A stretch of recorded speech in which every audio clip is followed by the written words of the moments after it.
அரிய கருத்துக்களை எல்லாம் இங்கே எடுத்துச் சொன்னார்கள். அந்த நாட்டினுடைய சுதந்திரத்தை பற்றியும் நம்ம சட்டத்தினுடைய அருமையை பற்றியும் சொன்னார். அதன் வகையில் தேசிய கொடியும் இதே வழிமுறையில் நோக்கத்தை சார்ந்தது. ஏனென்றால் தேசிய கொடியில் இருக்கக்கூடிய தம்ம சக்கரம் பௌத்தத்தின் வரக்கூடிய நான் பேசக்கூடிய இந்த தலைப்புக்குரிய உபதேசத்திற்கு ஒரு 3 கருப்பொருள்கள் இருக்கின்றது.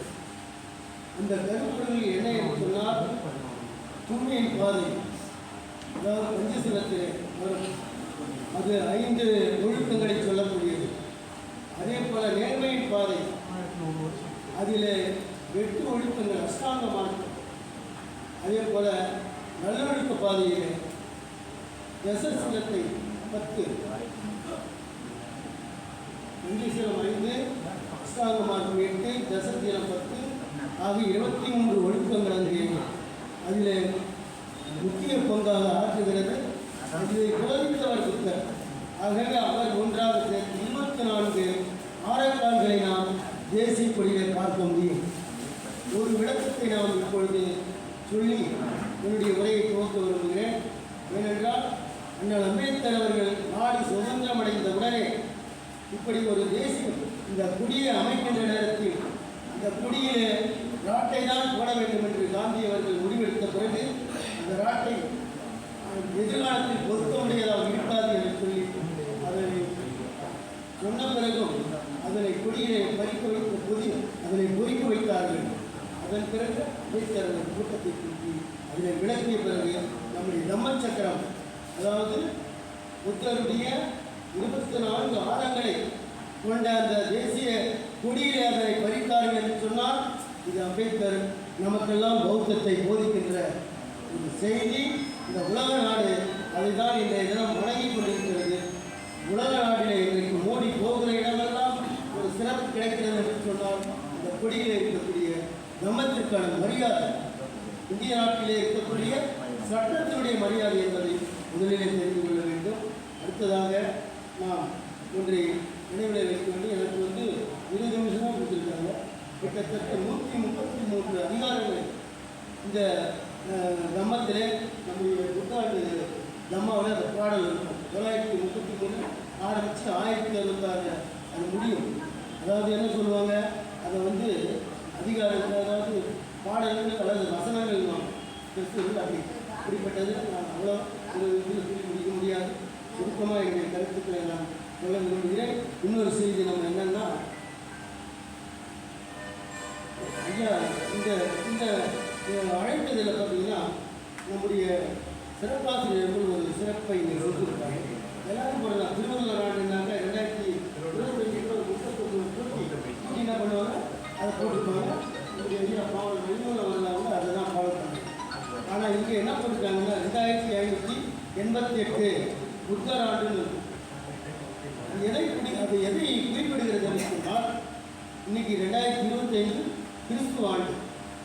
அதோடு கூட புத்தருடைய ஆண்டு மிக நமக்கு எளிமையாக மனசில் பதிவு சொல்கிறேன். அவர் 365 ஆண்டுகளுக்கு முன்னாடி பிறந்தார். 365 ஆண்டுகளுக்கு முன்னாடி பிறந்தார்.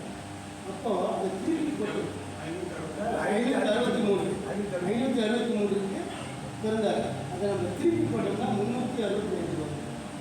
அதே திருப்பி போனோம் 365. இந்த 365 2020 கொடுக்கும். ஏன்னா புத்தர் அந்த பேசுவாதத்துக்கு முன்னாடி 563 அதை கூட்டிகிட்டோம்னா 2588.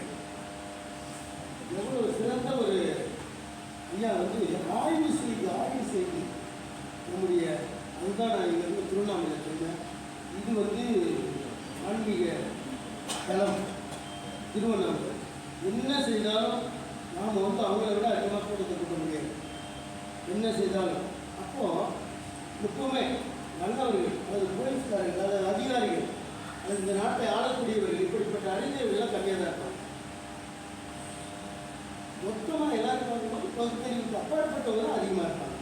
சிந்திக்கக்கூடியவங்க கம்மியாக தான் அதிகமாக தான் இருப்பாங்க. சிந்திக்கக்கூடிய சிந்திக்க தெரியாதவர்கள், பகுத்தறிவுக்கு அப்பாற்பட்டவர்கள் அதிகமாக இருப்பாங்க. அந்த மாதிரி இந்த இடத்துல நாம் எவ்வளோ பெரிய சாதனை பண்ணாலும் இது மிகப்பெரிய சாதனை. கொஞ்ச நேரத்துக்கு முன்னாடி ஆரம்பிக்கும் போதே கம்மியாக இருக்காங்க. இல்லை ஐயா யாரையெல்லாம் அனுப்பியிருக்காங்க, இந்த சிறப்பு செஞ்சுருக்காங்க.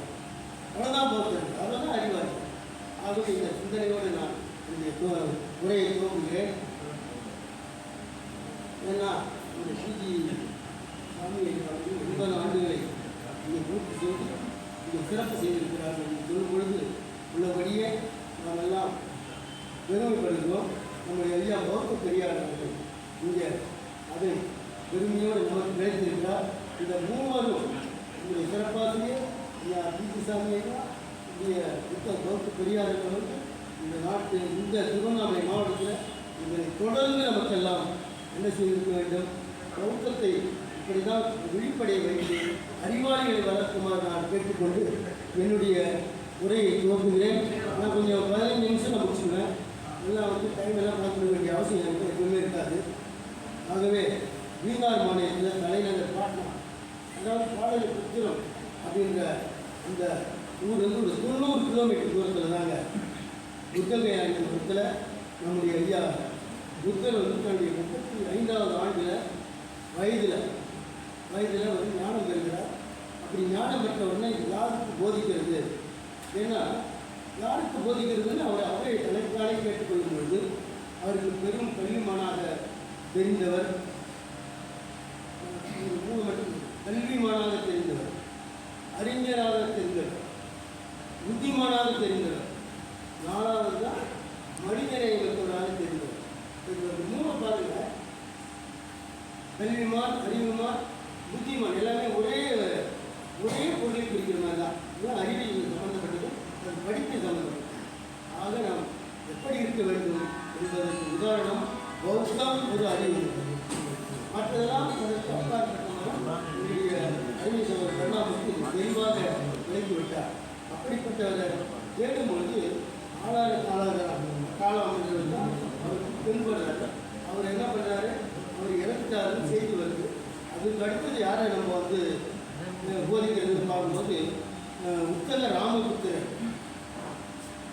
ராமபுத்திரன் அந்த அவங்க ஆன்மீகமாக இருந்தால் கூட அந்த பேர் அப்படிப்பட்ட ஒரு அறிஞரை தேடி அவருக்கு போதிக்கலான்னு புத்தர் விரும்புகிறாரு. அவரும் இறந்துவிட்டார். அதன் பிறகு அவரோடு நிரஞ்சன யாத்திரை நிலையில் புத்தர் அவர்கள் இந்த தியானம் செய்வதற்கு முயற்சிக்கின்ற பொழுது அவரோடு இருந்தவர் ஒரு 5 இவருடைய குழுக்களிலிருந்து 5 பார்ப்பனர்கள் உயர்ந்தார்கள். அந்த புத்திகளை தேடி அவர் போகிறார். அப்படி போகும் பொழுது அங்கே நிரஞ்சன யாத்திரையில் அந்த 5 பேரும் கண்டினியர் ஐயப்பன் இருப்பாங்க. கண்டினியர் ரசூலுக்கு காஷ்மீர் மகாநாம பாதுகாத்த 5 பேர் தான் அவருக்கு முதலாக கிடைக்கிற ஒரு மிக சிறந்த பௌத்தர்கள். உபதேசத்தை ஏற்றுக்கொண்டவர்கள் அவர்கள் தான் உலக அளவிலே முதல் பௌத்தர்கள். அவங்க தான் பௌத்தர்கள் சொன்னால் புத்தரை அடைந்த நாளுக்கு பிறகு 5 பௌத்தர்கள். அவர்கள் என்ன சிறப்பை பெற்றார் என்று சொன்னால், இந்த பௌத்தத்தை உலக நாடு எங்க வேண்டுமானால் எதை வேண்டுமானால் நான் போராடியாவது இந்த உலக அளவில் கொண்டு போய் சேர்க்கிறது சபதம் ஏற்று உறுதிமொழி ஏற்றுவது அதோட புத்த பெருமான். ஆகவே இந்த 5 பேரும் இப்படி பௌத்தத்தை நடத்தினால்தான் புத்தரும் சரி அவருடைய கருத்துக்களும் உலக அளவிலே சென்று கொண்டிருக்கிறது. ஆகவே இப்படிப்பட்ட புத்தரை பற்றி ஒரு 3 தான் ஒழுக்கங்கள் அவர் போதித்தது. யூனியன் பாதை இந்த பஞ்சு சேரும், நேர்மையின் பாதை இந்த அசாங்க மார்க்கம், நல்லொழுக்க பாதை தசத்துவம். ஆகவே இந்த 5 ஒழுக்கங்களையும் புத்தரவர்கள் நம்மிடத்தில் கொடுக்கும்போது அதில் அந்த 5 பஞ்சசேரத்தை சொல்லும்போது, நான் உயிர்வகை செய்வதிலிருந்து இந்த போதனையிலிருந்து நான் விலகிக் கொள்கிறேன். நான் எனக்கு கொடுக்கப்படாத ஒன்றை நான் எடுத்துக்கொள்வதிலிருந்து நான் போதனையை ஏற்றுக்கொள்கிறேன். அதேபோல் நான் எழுது கிராமத்தில் பின்பற்றுவதிலிருந்து நான் விலகியிருப்பேன் என்ற அந்த போதனையை ஏற்றுக்கொள்கிறேன். நான் பொய் பேசுவதிலிருந்து நான் விலகியிருப்பேன் என்ற அந்த போதனையை ஏற்றுக்கொள்கிறேன். நான் போதை உண்டாக்கக்கூடிய பொருளை எடுத்துக்கொள்வதிலிருந்து நான் விலகி இருப்பேன் என்ற போதனையை ஏற்றுக்கொள்கிறேன். அந்த 5 ஒழுக்கங்களை அவர் ஏற்றுக்கொள்கிறார். நாமெல்லாம் கூட அந்த 5 ஒழுக்கங்களை கடைபிடிக்கிறோம். இந்த பௌத்தர்கள் அதை தவறாமல் செய்கிறோம். மற்றவர்கள் அதிலே நெருங்கி விலகியதினால்தான் இந்த பெயர்களெல்லாம் கெட்டு பேராக வருகிறது. அதே போல் அஷ்டாங்க மார்க்கத்தில் நேர்மையின் பாதையில் சொல்லணும்னா சம்மாதித்தி, அதாவது நற்காட்சி, நல்கவனம், நல்ல பேச்சு, நல்ல செயல், நல்ல வாழ்க்கை, நல்ல முயற்சி, நல்ல விழிப்புணர்வு, நல்ல அறிவு, இந்த 8 தான் மார்க்கம், அதாவது அஷ்டாங்க மார்க்கம். ஆகவே அடுத்ததாக 10 விதிகளை கொண்டது தசசீலம். அதில் இந்த பாலி மொழியில் அந்த பஞ்சசீலத்தை சொல்லணும்னா பாணாதிபாதா வீரமணி சித்தாபதம் சமாதியாமே, அதின்னாதானா வீரமணி சித்தாபதம் சமாதியாமே, காமேசு நிச்சாசாரா வீரமணி சித்தாபதம் சமாதியாமே, மூசாவாதா வீரமணி சித்தாபதம் சமாதியாமே, சுராமேரிய மத்தவ மஞ்சக கட்டானா வீரமணி சித்தாபதம் சமாதியாமே என்ற அந்த 5 ஒழுக்கங்கள் நமக்கு இன்னைக்கு ஒரு பெரிய நம்மையெல்லாம் ஒழுக்கமுள்ளவனாக இருக்கிறதுக்கு ஒரே காரணம் நமக்கு அந்த 5 ஒழுக்கங்கள் தான். ஆகவே இப்படிப்பட்ட பஞ்சசீலத்தையும் தசசீலமாக நாம் இப்பொழுது எடுத்து பார்க்கும்பொழுது 10 ஒழுக்கங்கள். அந்த 10 ஒழுக்கங்களில் சீலம், தானம், உபேக்கம், நக்கமம், வீரியம், காந்தி, சுச்சம், அதித்தானம், கருணை, மைத்திரி, இதனுடைய கருத்துக்களை நம்முடைய ஐயா சாய்க்கமணி ஐயா அவர்கள் கூட என்னை அறிமுகப்படுத்தும் பொழுது, அந்த பேச்சுக்கு வரும்பொழுது சொன்னார்கள், இப்படிப்பட்ட கருத்துக்களை நாம் ஒழுக்கமாக கடைபிடிக்க வேண்டும். இப்போ ரொம்ப சுருக்கமாக இது 1330 குறள் மாதிரி 130 அந்த பாடல்களில் இருக்கக்கூடிய சுருக்கமாக சொல்லியிருக்கிறேன். ஆகவே இந்த உரையை நாம் 20 நிமிடத்தில் நான் முடிக்கணுன்றதுனால சுருக்கமாக முடித்துக் கொள்கிறேன். அதுக்கு 2 அறிவிப்புகள் இப்போ நான் உங்களுக்கு என்ன சொல்லணும். என்ன முன்னாடி உங்கள் ஐயா சொல்லிட்டாரு, எங்கள் சமூக நீதி மாதிரியோட இணையாசிரியர் பார் கவுன்சிலில், அதாவது தமிழ்நாடு, புதுச்சேரி ஆகியவர்களுக்கு அவர் உறுப்பினராக நிற்கிறார். அதுக்கு நாமெல்லாம் என்ன செய்யணும்னா, வழக்கறிஞராக இருக்கிறவங்களாம் நம்முடைய முன்னிலையில் இருக்கக்கூடிய சென்னை உயர்நீதிமன்ற வழக்கறிஞர் நமக்கெல்லாம் இப்போ கூட அவார்டு வாங்க ஐயா, உண்மையான செய்தி நம்ம சமூகத்தில் போட்டோம். மிகப்பெரிய அளவுக்கு நம்ம போடணும்னா செய்திகள் நிறைய வருது, படங்கள் நிறைய போடணுன்றதுனால ஓரளவுக்கு போட முடியல. அந்த ஐயா போடுறதுல எல்லாரையும் வழி நடத்தி இந்த ஊரில் நம்ம திருவண்ணாமலையில் நம்முடைய அமல்ராஜ் அவர்களை சேர்மனாக கொண்டு வர்றதுக்கு நம்முடைய சிறப்பாசிரியர் ஐயா தான் ரொம்ப முயற்சி செய்து வெற்றி பெறுவதற்கு அடித்தளமாக இருக்கிற ஐயா தான். அதோட சமூக நீதி வெற்றி பெறதுக்கு ஐயா தான் காரணம். பாரத மக்கள் கட்சி வெற்றி பெறதுக்குலாம் நம்ம சீட்டு கொடுக்குற மாதிரி ஐயா தான் காரணம். ஆக இப்படி எல்லா வகையிலையும் இங்கே ஐயா தான் காரணன்ற மாதிரி நான் அந்த ஐயா இருக்கு ரெக்வஸ்ட் பண்ணணும். நீங்கள் எடுங்க, பௌத்தம் வளரும். பௌத்தத்துக்கு ஐயா சாய்க்கமணி ஐயா எடுக்கணும், அதுதான் வளரும். யாரும் அந்த மாதிரி வளர்ந்து வாய்ப்பே இல்லைன்னு சொல்லி பணிவோடு ஒன்று கேட்கிறேன். அப்புறம் சமூக நீதி மாத இதழ் பொறுத்து 1/9 அதாவது மே மாதம் 1ஆம் தேதியிலிருந்து அவங்களுடைய அந்த 10 ரூபாய்ன்றது 20 ரூபாய் மாறி இருக்கு. போட்டிருக்காங்க. அது நான் எப்படி போகணுன்றது நான் சொல்கிறத அவரை மீறி சொல்கிறேன்னு நினச்சிட்டு போறீங்க. ஏன்னா உங்களுக்கு எல்லாருக்கும் தெரியும், நாங்கள் 2 பேர் தாங்க. ஆனால் அது இல்லை கருத்து. நான் என்ன சொல்கிறேன்னா, எனக்கு என்ன வந்ததோ அது ஐயா போயிட்டு நாங்கள் கலந்து பேசுவோம். இங்கே மேடையில் கூட நம்ம முடிவான இருக்காரு. ஆரம்பத்தில் சிறப்பாசிரியர் அவர் தான். வேணுகோபால் அப்புறம் தான் வந்தார். உங்களுடைய ஐயா இந்த பத்திரிகையை நான் 85 சொல்கிறேன். நம்மோட மக்கள் சேவையில் எங்களோடு இருந்த சிறப்பாசிரியர் ஐயா அவர்கள் பார்த்து, ஏன்னா அவர் தான் நம்ம வளர்த்துவர். அதனுடைய அடிப்படையில் தான் சமூகத்தையும் வளர்ந்துருக்கு. நிலவு வந்திருக்குன்னா காரணம்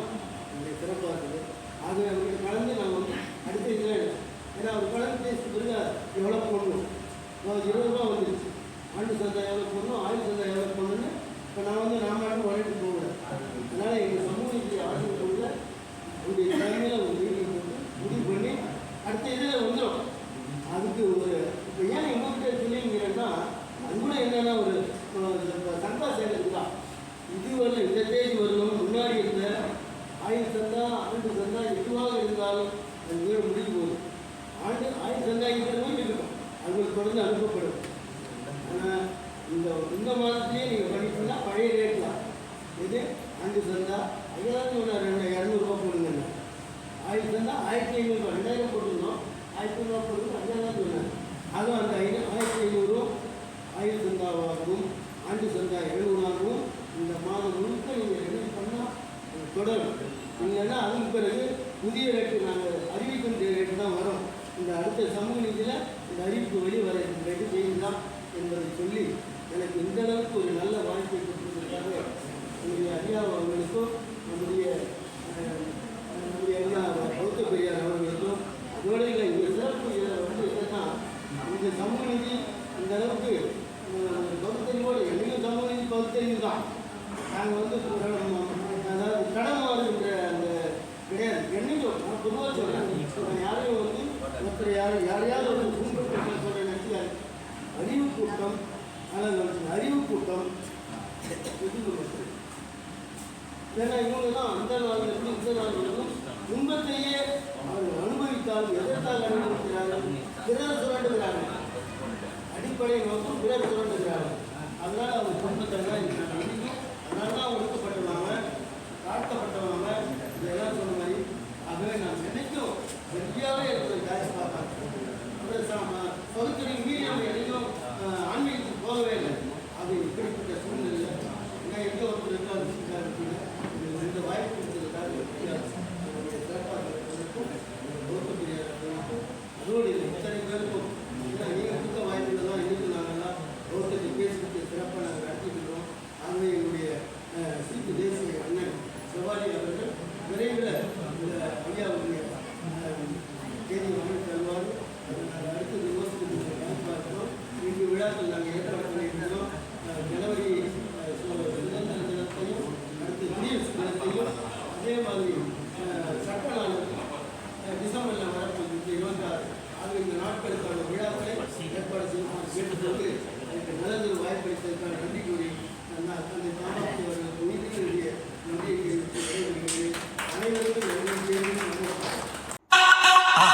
மறக்காம சர்ப்ரைஸ் பண்ணுங்க. தேங்க்யூ.